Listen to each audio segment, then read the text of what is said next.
नाशिक धर्मांतर प्रकरणी एमआयएम नगरसेवकाने निदा खानला आश्रय दिल्याची माहिती, पोलिसांची नोटीस, मतीनचा मोबाईल जप्त. तर लव जिहाद प्रकरणी नगरसेवक मतीनला अटक करा, नाहीतर आम्ही त्याला सरळ करू. इम्तियाज जलीलवर पण कारवाई करा, माजी खासदार चंद्रकांत खैरे यांची मागणी. नाशिकच्या बहुचर्चित टीसीएस धर्मांतर व लैंगिक शोषण प्रकरणातील एक आरोपी असणाऱ्या निदा खानला छत्रपती संभाजीनगर येथून अटक करण्यात आली आहे. तिला एमआयएमच्या एका नगरसेवकाने लपवून ठेवलं होतं, अशी धक्कादायक बाब समोर आली आहे. पोलिसांनी या प्रकरणी सदर नगरसेवकाला नोटीस बजावून त्याचा मोबाईलही जप्त केलाय. त्यामुळे या प्रकरणाची मुळे आणखीन खोलवर जाण्याची शक्यता व्यक्त केली जात आहे. नाशिकच्या बहुचर्चित टीसीएस धर्मांतर व लैंगिक शोषण प्रकरणातील एक आरोपी असणाऱ्या निदा खानला छत्रपती संभाजीनगर येथील एमआयएमच्या एका नगरसेवकाने लपवून ठेवलं होतं, अशी धक्कादायक बाब समोर आली आहे. पोलिसांनी या प्रकरणी सदर नगरसेवकाला नोटीस बजावून त्याचा मोबाईलही जप्त केलाय. नाशिकमधील टीसीएस प्रकरण समोर आल्यापासून पोलीस निदा खानच्या शोधात होते. ती गत 25 मार्च पासून फरार होती. पोलिसांच्या वेगवेगळ्या पथकाने तिचा शोध सुरू ठेवला होता, पण ती वारंवार आपलं लोकेशन बदलत होती.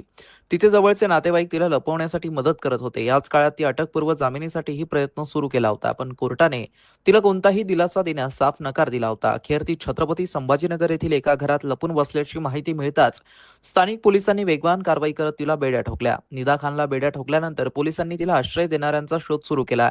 यात एमआयएमचे स्थानिक नगरसेवक मतीन पटेल यांनी तिला लपवण्यासाठी मदत केल्याची बाब पोलीस तपासात निष्पन्न झाली आहे. पोलिसांनी या प्रकरणी मतीन पटेल यांना नोटीस बजावून त्यांचा मोबाईल जप्त केलाय. विशेष म्हणजे निदा खान गत 5 दिवसांपासून संभाजीनगरमध्ये राहत होती. ती संपर्कात आल्यानंतर मतीन पटेल यांनी 2 महिन्यांपूर्वी नारेगाव येथील कौसर पार्क परिसरात एक नवं घर विकत घेतलं होतं. या घरात त्यांनी तिला ठेवलं होतं. त्यामुळे या प्रकरणाची मुळे आणखीन खोलवर जाण्याची शक्यता व्यक्त केली जात आहे. नाशिक शहर देवळाली कॅम्प पोलीस स्टेशन गुन्हा रजिस्टर 156/26 या केसमध्ये आरोपी निदा खान यांचा जामीन माननीय न्यायालयाने फेटाळलेला होता.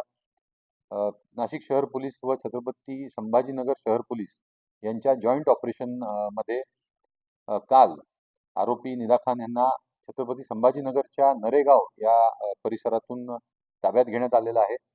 तसेच नरेगाव परिसरातील स्थानिक नगरसेवक मतीन मजीद पटेल यांनी त्यांना आश्रय दिल्याचं निष्पन्न झालेलं आहे व त्यांना या गुन्ह्यामध्ये आरोपी करण्यात आलेलं आहे. मी छत्रपती संभाजीनगर यांचे पोलीस आयुक्त प्रवीणजी पवार त्यांनी दिलेल्या सहकार्याबद्दल त्यांचे आभार मानतो.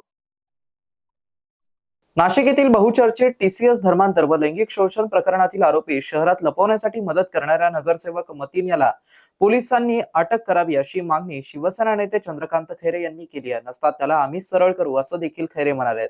तर सदर प्रकरणात एमआयएमचे नेते इम्तियाज जलील यांच्यावर देखील कारवाई करावी, असं त्यांनी म्हटलं आहे. ज्या एरियातून या मुलीला अटक केलेली आहे तो एरिया त्या ठिकाणी जो आहे तिथे खूप अवैध धंदे चालतात आणि त्या अवैध धंद्यातून आणि मी तर नाशिक पोलिसांनी संभाजीनगरच्या पोलिसांना धन्यवाद देईल की त्यांनी हुडकून तरी काढलं, त्या मुलीला हुडकून तरी काढलं. पण असा प्रकार त्या ठिकाणी ती मुलगी जाऊन त्या ठिकाणी ज्या हिंदू मुली असतात TCSमध्ये काम करणाऱ्या त्यांना जर अशा तर हा खूप संतापजनक भाग आहे. आणि म्हणून मी या ठिकाणी सांगेन की अशा मुलींना त्यांच्याबरोबर कोण आहे अजून, आणि त्या मतीन नावाचा जो नगरसेवक आहे एमआयएमचा त्याला तर ताबडतोब अटक झाली पाहिजे. नाही अटक झाली तर आम्ही त्याला सरळ करून टाकू. एक दुसरी गोष्ट म्हणजे त्यांचे जे बॉस आहे इम्तियाज जलील, ते इम्तियाज जलील तर म्हणजे त्यांना आधीच छत्रपती संभाजीनगरचा तर राग आहे ह्या लोकांना मुद्दाम. मग ते छत्रपती संभाजीनगर जर असेल तर त्या ठिकाणी कुठेच प्रकरण कुठल्याही गोष्टी होऊ शकत नाही. पण ते औरंगाबाद म्हणून त्या ठिकाणी हे नाटक चाललं त्यांचं, आणि त्याच्यातच ही मुलगी त्या ठिकाणी ते हे केलं आणि तिला संरक्षण दिलेलं आहे. हे संरक्षण द्यायचं काम त्या नगरसेवकांनी केलेलं आहे आणि त्यांच्या पाठीशी राहणाऱ्या इम्तियाज जलील यांनी पण केलेलं आहे. म्हणून इम्तियाज जलीललासुद्धा कारवाई झाली पाहिजे आणि त्या नगरसेवकाला तर ताबडतोब अरेस्ट केलं पाहिजे, ताबडतोब अरेस्ट केलं पाहिजे. आणि त्या मुलीला त्या ठिकाणी जे केलं म्हणजे तुम्ही काय करता, आमच्या हिंदू मुली त्या ठिकाणी हिंदू मुलींना त्या ठिकाणी त्या अशा पद्धतीने त्या ठिकाणी तुम्ही हे करत असाल तर मग आमचं छत्रपती संभाजीनगर जे होतं आमच्या काळामध्ये ते आता कुठल्या पद्धतीने चाललं हे मला या ठिकाणी सांगावंसं वाटतं. म्हणून मला हा जो एक प्रकारचा राग येतो की काय चाललं आहे, कोणाचं लक्ष नाही का इथे. आणि म्हणून बाकीचे सगळे आता पुढारी म्हणायला लागले, ते बरोबर आहे, परंतु आता कुठेतरी सगळ्यांना जागृती निर्माण झाली. म्हणून मी या ठिकाणी सांगतो की कोणत्याही परिस्थितीमध्ये या इम्तियाज जलीलवर कारवाई झाली पाहिजे आणि मतीन नावाचा नगरसेवक आहे त्याला आता ताबडतोब अरेस्ट करून त्या ठिकाणी जेलमध्ये पाठवलं पाहिजे. तर अशा पद्धतीने आमच्या या समाजामध्ये राहून तुम्ही असे धंदे करतात, पण हिंदू मुस्लिम तणाव निर्माण करण्याचा हा एक प्रकारचा मोठा भाग आहे. आणि तेच नाही, आणि हटकून छत्रपती संभाजीनगर म्हणू नका, औरंगाबाद म्हणा, औरंगाबाद लिहा, हे कोणी सांगितलं? छत्रपती संभाजीनगरचं काय तुम्हाला काय वावडं वाटतं का अजून पण? हे आम्ही सहनच नाही करणार. शिवसेना प्रमुख मान्य बाळासाहेब ठाकरेंनी नाव दिलं होतं 8 मे 1988ला, त्या दिवशीपासून आम्ही संभाजीनगर म्हणतो. आणि म्हणून हे जर असं असेल तर मी आदरणीय मुख्यमंत्र्यांना विनंती करेन आणि त्यांना सांगेल की हे जे MIMचे पिलावळं जे आहेत, ज्यामुळे 28 वर्ष मी या जिल्ह्यामध्ये दंगली बिंगली होऊ दिल्या नाही आम्ही, आणि आता त्या ठिकाणी परत सुरुवात झालेली आहे अशा प्रकार, तर MIMवर बंदीच टाकली पाहिजे, ही स्पष्टपणे माझी मागणी आहे. बहुचर्चित TCS धर्मांतर लैंगिक शोषण प्रकरणात MIM प्रदेश अध्यक्ष इम्तियाज जलील यांच्यावरती कारवाई करावी अशी मागणी पालकमंत्री संजय शिरसाट यांनी मुंबई येथून केली आहे. त्यानंतर जलील हे पत्रकारांना संबोधित करताना पत्रकारांवरती घसरल्याचं पाहायला मिळालंय. पोलिसांचं काम पोलिसांना करू द्या, तुम्ही ट्रायल घेऊ नका, अशा शब्दात त्यांनी पत्रकारांना सुनावलं आहे. काय आहे की कुणाच्यावर आरोप जेव्हा करण्यात येतं, जोपर्यंत कोर्ट त्यांना सिद्ध नाही करतं, म्हणजे एक नियमच आहे, you are treated innocent until proven guilty. हे नियम आहे, हे कायद्याचा नियम आहे. म्हणजे माझ्यावर कोणीतरी आरोप केला तर मी दोषी हे नाही होतो, की क्रिमिनल नाही होतो. अशा प्रकारचे आरोप होतात. आणि माझा विश्वास आहे की जे प्रकरणामध्ये नाशिक पोलीस बघत आहे ते नियमाप्रमाणे आपलं काम करत असेल. माझी अपेक्षा हेच आहे. दुसरं म्हणजे की ती मुलीला किंवा कोणाच्यावरही जेव्हा आरोप होतो तर तिला एक अधिकार असतं की ती कोर्टामध्ये जाऊन बेलची मागणी करू शकते. ते लीगल प्रोव्हिजन आहे. मग बेल कशासाठी आहे की सेशन्स कोर्टमध्ये रिजेक्ट झाली, तर सेशन्स कोर्ट रिजेक्ट झाली याचा अर्थ हे होत नाही आहे की आता ती क्रिमिनल झालेली आहे करके. तिच्याकडे अजून 2 पर्याय असतात, एक हायकोर्टामध्ये अपील करण्याचा, सुप्रीम कोर्टामध्ये अपील करण्याचा.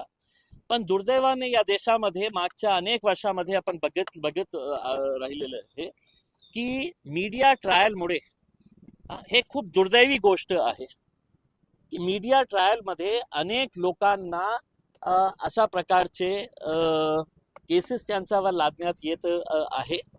आणि आरोप झाल्यानंतर मीडियाचा जसा प्रकारे रोल आहे की तुम्हाला इम्तियाज जलील भेटत नाही आहे, तर माझ्या घरची शूटिंग, माझ्या गाड्यांची शूटिंग, इम्तियाज जलील कुठे होतं, हे न करता तुमचा विश्वास असेल न्याय प्रणालीवर तर तुम्ही त्यांना विचारा. माझा विश्वास आहे न्याय प्रणालीवर. नाशिकची पोलीस आपल्या रीतीने ते काम करणार आहे. कोणी दोषी असेल तर त्यांच्यावर कारवाई होणार आहे. मग कोणीही उलटसुलट उठणार आणि हे असं आहे, हे आतंकी आहे, हे असं आहे, तसं आहे करके, हे जे आरोप करणारे जे लोक आहे, तुम्हालाही माहीत आहे की त्यांची चीड कशामुळे आहे. त्यांना असं वाटतं की बाबा अब ऊंट आया पहाड के नीचे. तो जितकं माझ्या विरोधात भ्रष्टाचारचे आरोप करण्यात आले होते, इतकी चीड त्यावेळी का नाही आली होती? त्यावेळी असं जसं तुम्ही मागणी करत आहे ना की मी पोलीस कमिशनरांना जाऊन भेटणार, मी मुख्यमंत्र्यांना जाऊन भेटणार.